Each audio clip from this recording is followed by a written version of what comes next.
दोस्तों पिछले वीडियो में फंक्शन की अल्फ़ा न्यूमेरिक की के बारे में बताया था। इस वीडियो में बैक स्पेस की, इंटर की, नेविगेशन की और न्यूमेरिक कीपैड के बारे में समझेंगे।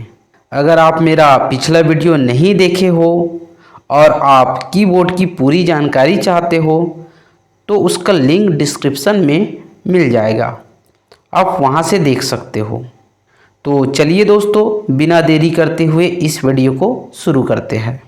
नमस्कार दोस्तों, आप सभी का स्वागत करता हूं हमारे YouTube चैनल IT कंप्यूटर में। अगर आप कंप्यूटर से जुड़ी हुई जानकारी सीखना चाहते हो तो हमारे चैनल को सब्सक्राइब कर लेना और बेल आइकन को दबा देना, ताकि जब भी मैं वीडियो बनाऊं वह वीडियो आपके पास पहुंच सके। तो चलिए दोस्तों, वीडियो शुरू करते हैं। दोस्तों यहाँ पे फंक्शन की के नीचे में बैक स्पेस की दिया हुआ है।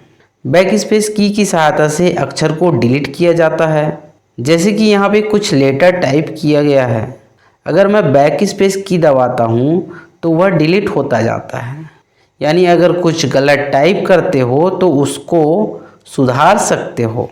अगर आप पूरे वर्ड को डिलीट करना चाहते हो तो भी इसका उपयोग कर सकते हो। तो इसके लिए सभी वर्ड को सिलेक्ट करना होगा।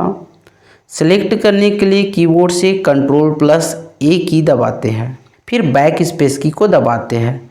ऐसा करने से सभी वर्ड डिलीट हो जाता है। यहाँ पे दिया है इंटर की, इसकी सहायता से पैराग्राफ को चेंज किया जाता है या फिर कर्सर को नीचे लाइन में लाने के लिए इस की का उपयोग किया जाता है। जैसे कि यहाँ पे कुछ लेटर टाइप कर रहे हैं, फिर उसके बाद नीचे की ओर आना है, यानी कि दूसरे पैराग्राफ में जाना है, तो इसके लिए इंटर की दबाएंगे। इंटर की दबाने के बाद कर्सर नीचे की ओर आ जाता है।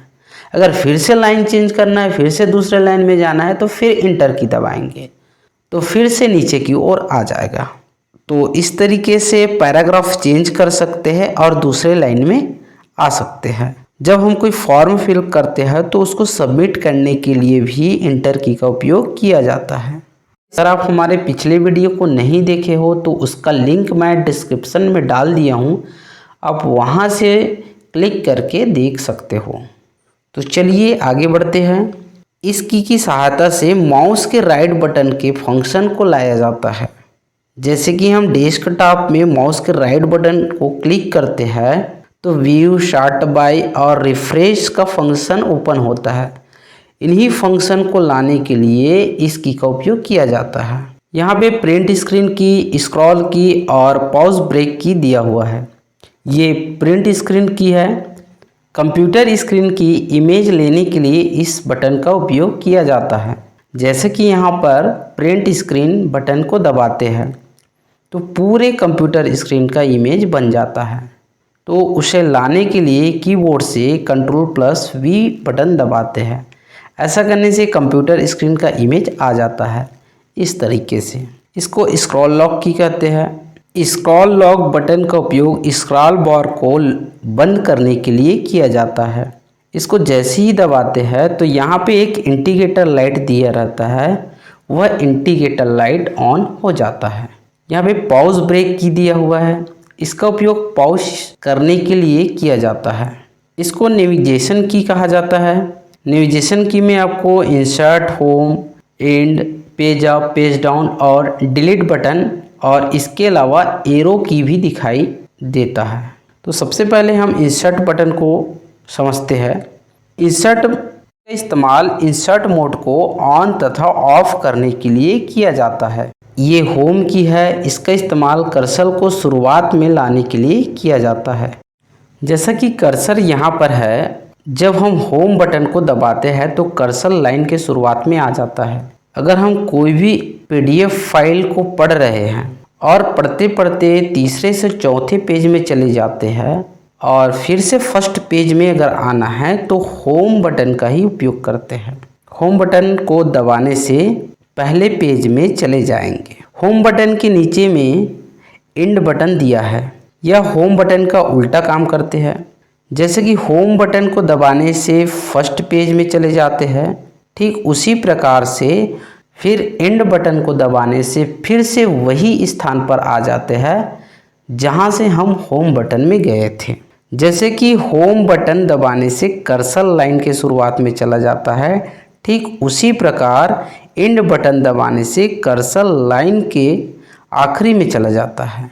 यहाँ पर पेज अप बटन दिया है, इसका इस्तेमाल कर्सर को पेज के ऊपर में ले जाने के लिए किया जाता है। जैसे कि यहाँ पे कर्सर नीचे की ओर है, उसको ऊपर की ओर ले जाने के लिए पेज अप बटन दबाएंगे तो ऊपर जाएगा। नीचे में पेज डाउन बटन है, इसकी सहायता से कर्सर को नीचे की ओर ला सकते हैं।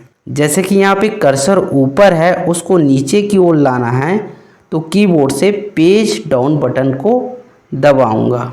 यह डिलीट की है, इसका इस्तेमाल कर्सर के बाद के टेक्स्ट को या फिर सेलेक्ट किए हुए वर्ड को डिलीट किया जाता है। कोई भी फाइल एवं फोल्डर को डिलीट करने के लिए इस बटन का इस्तेमाल करते हैं। जैसे कि यहाँ पे कर्सर दिखाई दे रहा है। अब मैं डिलीट बटन को दबाता हूँ तो कर्सर के बाद का अक्षर डिलीट होता है।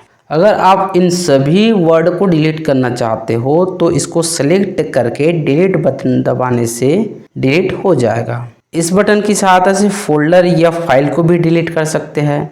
उसके लिए पहले फोल्डर को सिलेक्ट करेंगे, सिलेक्ट करने के बाद डिलीट बटन को दबाएंगे। डिलीट बटन को दबाने से वह फोल्डर डिलीट हो जाएगा। इसको न्यूमेरिक की या फिर न्यूमेरिक पैड की कहा जाता है। इसका इस्तेमाल नंबर इंसर्ट करने के लिए किया जाता है। यहाँ नंबर लॉक की दिया हुआ है, यहाँ से नंबर लॉक हो जाता है। अगर नंबर लॉक बटन को दबाते हैं तो यहाँ जो इंडिकेटर लाइट दिया होता है वह बंद हो जाता है। इसके बाद अगर नंबर टाइप करना चाहो तो नंबर टाइप नहीं होता है। फिर से चालू करने के लिए इस बटन को फिर से दबाएंगे, तब जाकर नंबर को इंसर्ट कर सकते हैं। दोस्तों, अगर यह वीडियो आपको अच्छा लगा होगा तो लाइक करना और कमेंट करना और अपने दोस्तों के साथ शेयर भी करना। अगर कुछ और जानकारी चाहते हो इसमें से तो आप कमेंट करके मुझे ज़रूर बताना, ताकि मैं कोशिश करूँगा कि आपको उसके बारे में बता सकूँ। तो चलिए दोस्तों, नेक्स्ट वीडियो में मिलते हैं। तब तक के लिए जय हिंद, जय भारत।